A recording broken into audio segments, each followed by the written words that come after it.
God damn, I need IPA. This is Beering Ain't Easy, your podcast for beer humor, dad humor, and beer tastings from Texas and beyond. So crack one if you got one and turn it up.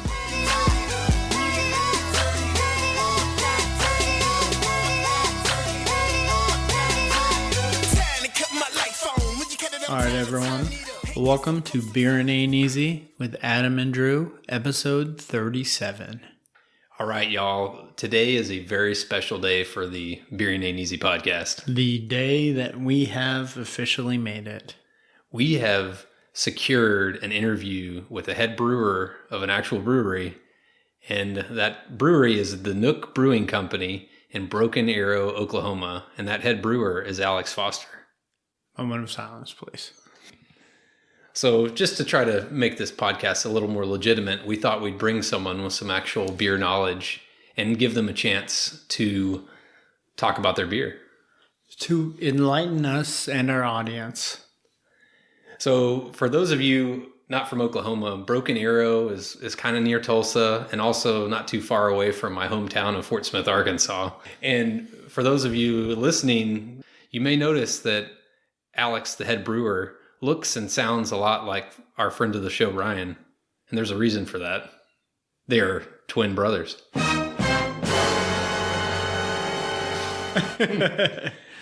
So Ryan actually drove up to Oklahoma and brought a crowler down of a Dopplebock that we're super excited to try. I am excited. I love Dopplebocks. So this type of episode is going to be forever known as the official Beering Ain't Easy Meet the Brewer series. The inaugural series. I was really hoping you would say inaugural. It's been a while since we've gotten to do it first, so yeah. I think that tells us we need to change things up a bit. Yes. With that being said, let's go right into that interview. Without further ado. We are here with a very, very special guest tonight. We have got Alex Foster, who is the co-owner and head brewer of the Nook Brew Co. in Broken Arrow, Oklahoma. Welcome, Alex. What's up, guys? How you doing? Doing awesome. Thank you so much for joining us. This is our first official brewer on the Beering Ain't Easy podcast, and I'm glad that it's you. Hey, I'm honored. This is great. Well, actually, you're the second because Drew and I have brewed our own beer. You didn't want to taste our beer? All right. So we picked a few questions for you. Appreciate the opportunity to talk to you about your business. So you opened up last year, right? Our official opening day was December 11th, which is just the best time to open during a pandemic right before Christmas. So. Yeah. That's not an easy time to start a new business. So definitely mad props for making it to the finish line here. Yeah, it was a long road, but we're open now and we're doing well. We're really excited about the business that we're doing and the beer we're making. So are you doing it taproom only, or are you bottling? So we do not have a canning line yet. We're doing self-distribution. So we're selling our kegs to some local bars and restaurants around us, and we're delivering the kegs ourselves. So that's kind of one of the deals of being a small family-owned brewery with no employees is we wear all the hats. So we brew during the day. We're behind the bar at night, and when people want our kegs, we deliver them. One-stop shop. And we clean the toilets. So that's dedication right there. Yeah, it's a lot, but it's a lot of work. But we're enjoying it, and we're having a good time. Yeah, and so we are super lucky because we were able to get our hands on one of your beers, the Terminal Velocity Dopplebock, and so super excited to try that one today. But before we talk too much about that beer, Adam and I talk a lot about what would it be like if we could open our own brewery. Like, how did you take that from like the home brewing phase and take it to where it's an actual business? And what's the journey like? So I worked on a ranch when I was at college at Oklahoma State, and the guy that owned the ranch homebrewed, and so he asked me if I was interested in learning, and me being a dumb college kid, single-minded, all I could see in front of me was this is how I can have an unlimited amount of beer in front of me for cheaper than what I can go buy it for at the store. So I had him teach me, and I made just the most awful, undrinkable garbage you can ever imagine. Oh, we can imagine it. Yeah, it was wasn't good. At college, I wasn't able to or willing to spend the money to get the right equipment, the right cleaners, or anything to like do it appropriately. So I think a lot of people start out there though. When you get your first kit, nobody has all the stuff that they need to do it correctly and do it well. So once I actually started my career and actually had money to spend on the hobby, I actually bought proper equipment and proper stuff, started doing it better, and the more I did it, the better I got, and the more I wanted to learn about it. So that first batch of beer, did you end up drinking it? Oh yeah, I mean some of it, probably not all of it. So back then, I bought a case of mason jars, and I actually carbonated, like bottle carbed in mason jars. So I would just take a couple mason jars to parties and crack them open and just drink out of these gross mason jars. It was really bad. That's almost like moonshine level status right there. Yeah. I dumped a bunch of extra like corn sugar and stuff in it to try to get the ABV as high as possible, but yeah, terrible. You just terrible, replicated terrible Old English? Yeah, pretty much. Nice. Hey, Old English probably tasted better. Brewing beer is like the perfect blend of art and science. So with me, I'm a mechanical engineer, so that kind of speaks to me like right to my core. I love this science and art blend of it, and so I got super into it there. When my parents retired, they retired from Minnesota and moved down here to Oklahoma, and so my dad started brewing with me. We'd each get ideas, and we'd kind of push each other. So we got more and more into it, more and more in-depth knowledge of different parts of the processes and different beer styles and what makes them different, stuff like that. So at the same time, all of our family vacations ended up kind of centering around hitting up all the craft breweries in whatever city we vacationed in. Yeah, we just got done talking about that. Yeah. So on one side, we kept brewing and getting better and started making a pretty great high quality beer. So we kind of were like, we could do this. We could make this for a living. And then on the other side, we're visiting all these craft breweries around the country thinking, we could do this. I think we could do this. And we decided to give it a shot. That's a big plunge. I think that more fully answers the question. No, that's awesome. So once we actually decided that it was something we could possibly do, we put together a business plan, really dove into the numbers for a year or two. My dad put together an awesome business plan. It was like 30-something pages long, with a lot of financial projections and population projections, stuff like that. And what we were really trying to do is try to convince ourselves out of doing this. And another problem that we ran into in Oklahoma, they just, I wouldn't say fully legalized marijuana, but they really opened it up for like medicinal and some other stuff. So there was a huge influx of grow houses trying to move in, and they require a lot of the same stuff that we did in a building, but they're willing to pay, 3 or 4 times the amount of rent that we're willing to pay. And the landowner or the building owners don't have a problem charging that. So we ended up looking for a building for 2.5 years before we were actually able to find a building. See, I thought you were going in a different direction there. I thought you were going to talk about competition with extracurricular activities. Oh no, yeah. That's a collab waiting to happen. CBD oil infused beer. I don't know that that's a competition as much as a huge overlap of some people. But, I actually do have a couple recipes that I've come across for CBD beers and stuff like that. I've never considered brewing them, but I've seen them. Yeah, we tried one. It was interesting. Yeah, real interesting. Oh yeah. Yeah, I think all of us look at things like starting a new business and being an entrepreneur, and it's just like you really have to take that leap of faith. And so I always respect the hell out of people that are willing to do that. Some of us are just a little more risk averse. Yeah, it definitely is a big jump, and it's pretty scary. And luckily, I have a lot of support from my wife and stuff like that. It really helps. All right, so I think what we'll do is we'll move to like the Beery and Ain't Easy Brewers Corner speed round of interview questions. So these aren't as in depth, but want to know your thoughts on a few important topics for our listeners here. So first one is, what's your favorite type of beer to brew? For the most part, it doesn't really matter what style it is. The process is more or less the same. I really enjoy coming up with new styles and developing a recipe more so than The final than one. Yeah. the final, like doing the That's like a perfect it's match. developing it. That's a lot different. That's a perfect match for folks like us, Yeah. though, that want like a different type of beer every time we come to the brewery. So having a brewer that likes making something different each time, that's like a match made in heaven. Oh, yeah, for sure. We have 10 taps at our place, and 4 of them are going to be our staple beers.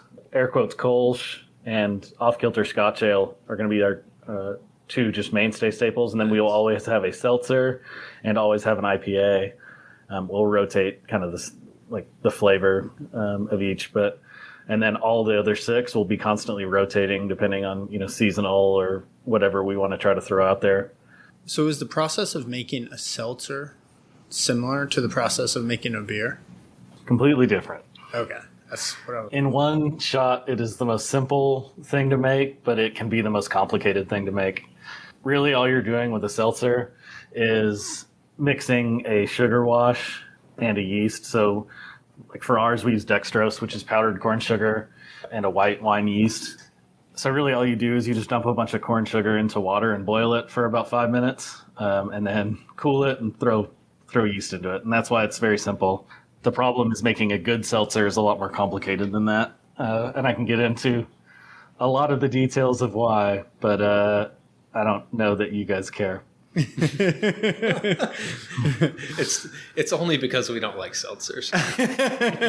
So I don't like seltzers either, but I find myself drinking ours more often later in the evenings when I've been drinking beer like a lot of all day. It's the fruit of your labor, man. You almost a brewery very... has to have a seltzer nowadays. Though. Yeah. All right. So I think about brewing and, just being a casual beer drinker. I feel like I would always be drinking beer while I'm brewing. How often are you drinking beer while you're brewing? So typically I do not drink while I brew, oddly enough. There's a lot of stuff going on. That's kind of what I was thinking. And if you did it for a career, you'd be a complete alcoholic if you drank every time you did it. So what is your favorite type of music to brew to? So when I'm doing all like the morning processes, as far as like prepping the grain and getting the brew house ready and kind of getting everything set up, I actually have headphones in listening to podcasts. And then once we actually start graining, that's when I flip it over I actually put it on the speakers in the brew area and turn on music. So you got to keep it fresh, man. You got to keep it like mix of classic rock and mix in some gangster rap every once in a while. Now we're talking. Yeah. That's what I like to hear. All right. So now let's transition to some family drama. Absolutely. So it's a family business, right? You're working with your dad. That's right. You're saying you have to do all these tasks. You have to clean the bathroom. You have to scrub the tanks. Does your dad ever pull dad rank and be like, Alex, you're doing toilet duty today? No, he doesn't ever do that. He's super impressive, man. He's a workhorse. He just puts his head down and works and just does all sorts of stuff. He never pulls dad rank on me, but he just gets after it. He's a better man than me. That's all I would totally say. pull dad rank all the time.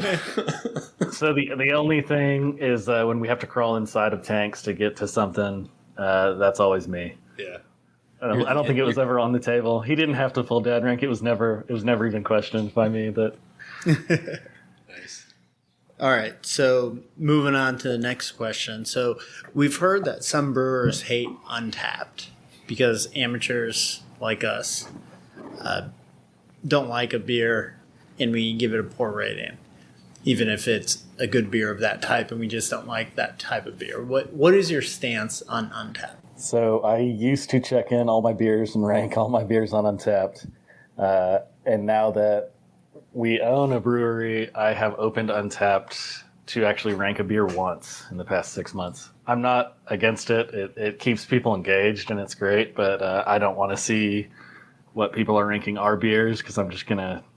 It's a lose-lose for me. I'm not gonna get anything out of it. I'm just gonna leave in a worse mood than I went into it in. So, not to make you guys paranoid, but the only reason I ever log in or open it on my phone behind the bar is it's pretty obvious when some people get a couple flights and they walk away from the counter loading Untappd, I can sit there and I can just watch them, and then I can pull it up and just look at recent activity and see how they're ranking the beers like in real time. And that way I can ask them about it when they come up to the bar. Have you ever confronted someone for a 0.5 rating? Delete that rating. I've never actually tipped my hand that I was I was Untappd stalking them. I've never told anybody that. So, but I'm kind of against it Untappd for all the reasons. You're Untappd out. Yeah. I'm Untappd out. All right. So tell us about this beer. All right. So this is our Terminal Velocity Dopplebock. It is an 8% ABV lager. So because it's a lager, it's very clean character-wise. It is very rich and malty, but there's no roastiness. There's no roastiness in the malt bill, so you don't want that in a Doppelbock. So it has very, very complex malt flavors. We do a quasi decoction mash to give it some caramel character. And what I mean by that with the quasi decoction mash is we actually take when we're mashing, we take 20% of the mash over to the boil kettler, and we simmer it for 30 to 45 minutes. Essentially, we're just trying to really caramelize some of those sugars. So once we simmer it for a little while, then we dump it back in over the mash bed and let it sit, which helps actually raise the mash temp a little bit, so you get some variety in the complexity of the sugars that we're converting from the grain starches. So all that to say is that it's got a lot of different malt characters to it all combined and caramelization. So once we flush it all through, it has a really nice dark ruby hue to it. And it's, obviously 8%, so it's got a nice, smooth alcohol warmth. It's great for winter. It's one of those beers that you can call a winter warmer in the middle of summer, right? It's got just enough hop bitterness just to keep the gravity unit to bittering unit ratio in check. You don't want to add so much bitterness with the hops that it doesn't allow the maltiness to come through on all that complexity that I was talking about. So it's my favorite beer by far that we have. It's super good. When we talk about what's our favorite style of beer to brew, this definitely isn't it, because brew day is a lot more work than any other brew day we do. It ties up a tank for 3 months at least. So it's tough, but the final product is pretty outstanding. Awesome. We're both huge fans of Doppelbocks, so we're excited to try this one. And this guy over here is a huge malt fan, so he's been talking about it all week. So, and I saw this one, you guys had won a homebrew medal on this beer as well. Yeah, we won a gold medal with this one when we were still homebrewing it. Heck yeah. And I think I was trying to take notes as you were talking, just because we don't know how to describe beer. And so we're gonna work on that. We're gonna try, when we test this beer out, we're gonna try to see if we can get all the intricacies you just explained to us. Yeah. We will get less than 1% of them. We'll at least pretend like we got them. Yeah. But you're trying, and that's what matters. So that's one of the things that we take very seriously here in Oklahoma. So it wasn't until about 2018 that the laws changed here enough that you could actually serve your own beer in your tap room. You kind of could before 2018, but it was a very difficult process, and the laws were so you couldn't serve beer. You couldn't sell beer over 3% ABV or 3.2 in the tap room, and when you wanted to serve samples, you could only give them a certain number. So there was very few breweries here in Oklahoma. Now breweries are just blowing up, but the overall knowledge as far as craft beer is concerned in Oklahoma is kind of behind many other places, just because it's still so new. So we take that very seriously, that we're here to kind of help educate people on craft beer.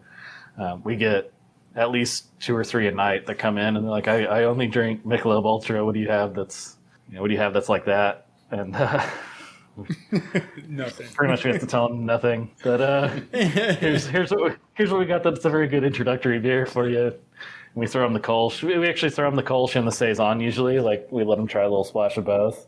And it's actually pretty even how many people pick the Kolsch versus the Saison. So we do take it very seriously that we're here to help bring the craft beer culture in Oklahoma along and help educate people. Just shining beacon for the entire state of Oklahoma in Broken Arrow. That's right. Yeah. So before we let you go, we really enjoyed talking with you. Is there any new Nook beers or any events that you want to hype up to finish us out tonight? We're becoming kind of the kings of small events, it seems like. We do bingo every Wednesday in our tap room, and we're starting trivia this Thursday, every Thursday. And then we do a monthly cornhole tournament. And then we also have a lot of stuff coming up. We have a pilot series, which is on our old homebrew setup. It's just, experimental batches. So we do 10 gallons at a time, and we're about to fire through a bunch of different.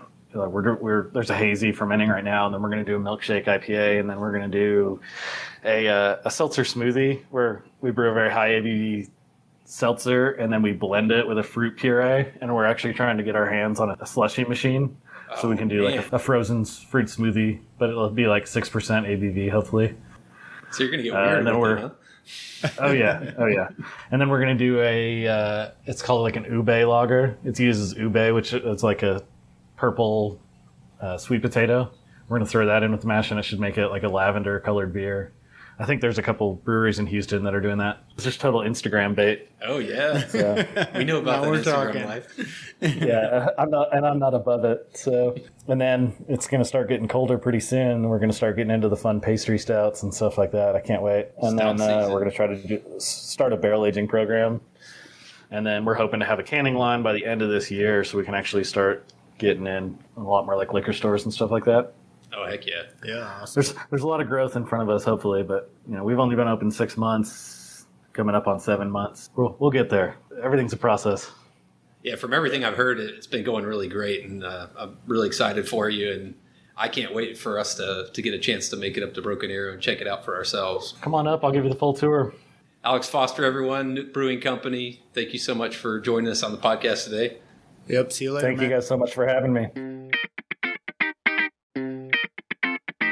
So now that we can reflect on this interview, perfect facilitation by Beering Ain't Easy, like went off without a hitch, right? Like no problems whatsoever. Let me just paint a little bit of a picture for the audience.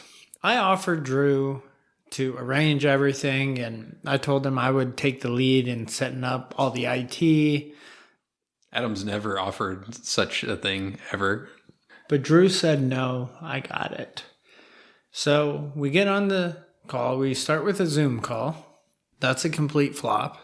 He can't hear us. We can't hear him. We tested our audio 500 times. Yeah, it was 30 minutes of technical difficulties after Alex had been brewing all day and just wanted to get a good night's rest. And so he stuck with us. And I mean, this was our first remote interview, so to be expected to have a few bumps and bruises. But I think the fact that he did a full interview with us, let us drink his awesome beer, and put up with 30 minutes of technical difficulties, if that doesn't convince you to drink his beer, then I don't know what does. Cheers to you, sir. Cheers to you, sir. I would say this man needs a beer, but I think you're okay in that category. I think you're downplaying the technical difficulties a little bit. I think we used 3 or 4 different applications to conduct the interview. I think it was on our 4th application. I had to sign up for different programs that were like 30-day trials just to get something to work. So we need to crack this beer because it was really hard. I was doing everything when we talked with Alex the other night to not open the crowler. But it was kind of like Tuesday night, and it wasn't the right time for it. If you were gonna open it, I was gonna drink it. I'll leave it at that. I think we needed some time to let his words of wisdom on what we should taste like really sink in. So I think now we're ready. So if you don't remember from the episode, this is the Terminal Velocity Dopplebock. 8%. 8%. All right. Bringing some oomph behind this crowler.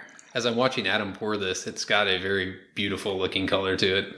I'm really seeing that nice ruby red color that Alex had talked about. I'm really liking this beer.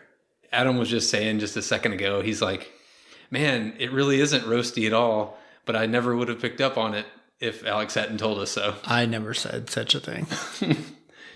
It's good. Like I like everything that Alex described as you would expect is spot on. It's got great malt flavor, caramel flavor.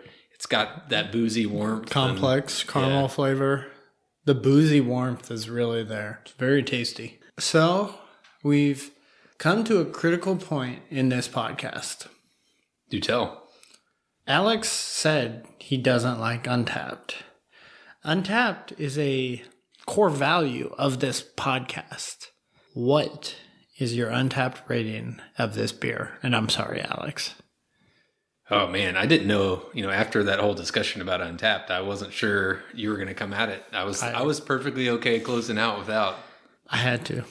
But to be honest, Alex paired us up with a beer that is one of my personal favorite styles of beer, the Dopplebock. Definitely don't drink enough of these. And so I actually really enjoyed this beer, and I'm actually going a little hype on it. I'm actually going to go a 4.25 on this beer. Woo-wee! Well done, Alex. Gold medal award right here. I love this type of beer. And within this type of beer, this is one of the better I've had. And so I am right on par with you at a 4.25.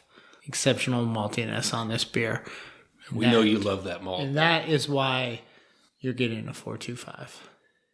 It's really hard for anything other than a hazy to get a 4.25 in my calibration. On your calibration scale. So I think that wraps us up. That was. I think it wraps us up. I think everyone listening can definitely agree this was the most informative episode we've had yet. I learned a lot about brewing just in that few minutes with Alex, and I hope you did too. Yeah, and they might even argue this was the only informative episode that we've had. The only intelligent words that have been spoken. For all of y'all listening, for folks in Oklahoma, definitely got to go check out Nook Brew Co. or make a beer vacation out of it if you're out of state and head up there. Check out their beers. They're also on Facebook, Instagram. Follow them there. NookBrewCo.com. Give these guys all the support they deserve. Yep, and they're on Untappd. Their beers are on tap. Maybe not Alex. And always, if you liked what you're listening to, follow us on Instagram or Facebook, and check us out on CrossTheStreamsMedia.com, where you can find not only our podcast, but also our sister podcast with a whole lot of awesome variety of shows. So check it out. All right. Thanks for listening, everyone. We'll see you all next time. This has been a Beering Ain't Easy production in Houston, Texas. Follow us on Facebook or Instagram. And if you want to see what we're drinking, our Untappd handles are Beering Ain't Easy Adam and Beering Ain't Easy Drew.